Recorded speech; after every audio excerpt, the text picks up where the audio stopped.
The mystery over the death of Alexander the Great may have finally been solved, and his passing was grislier than historians had ever imagined. The fearsome military genius succumbed to a rare disease that left him paralyzed for 6 days, gradually robbing him of his ability to move, speak, and breathe, claims a new study.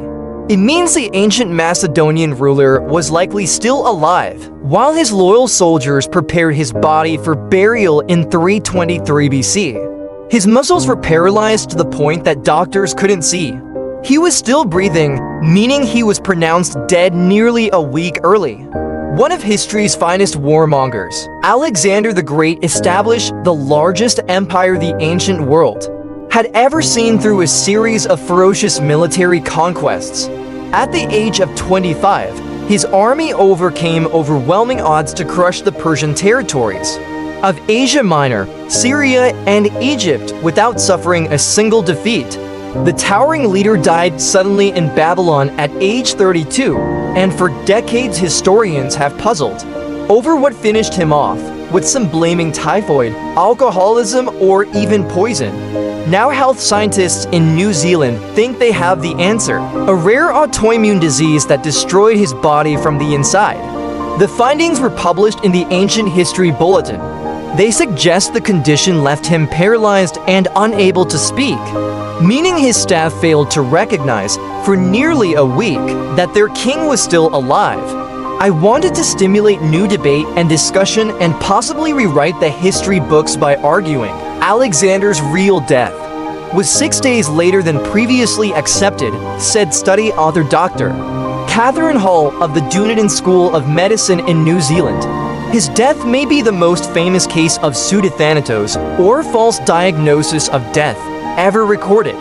Her team pored over ancient accounts of Alexander's symptoms as well as modern medical textbooks for their research. His illness is said to have begun after a raucous night of drinking in which he downed 12 pints of wine. Alexander complained of fatigue and generalized aches the next morning, but chose to power through another dozen pints of wine. A day later, and sharp abdominal pains plagued Alexander, while an increasingly severe fever took hold.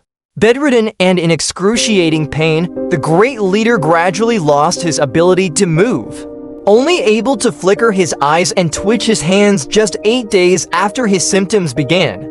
By the 11th day, the king of Macedonia and Persia was pronounced dead, though staff claimed he remained sound of mind right until the end. Hall says Alexander's symptoms match up with the brain disorder Guillain-Barré syndrome (GBS). The disease occurs when the body's immune system attacks its nervous system, gradually paralyzing the victim. It affects 1 in 100,000 people in the UK and US today. Hall says GBS would explain the fearsome warrior's paralysis, which first took the use of his legs and arms before rendering him unable to speak.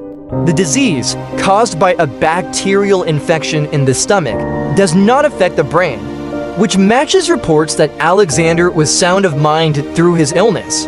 His new diagnosis raises the gruesome possibility that Alexander was still alive long after he was pronounced dead.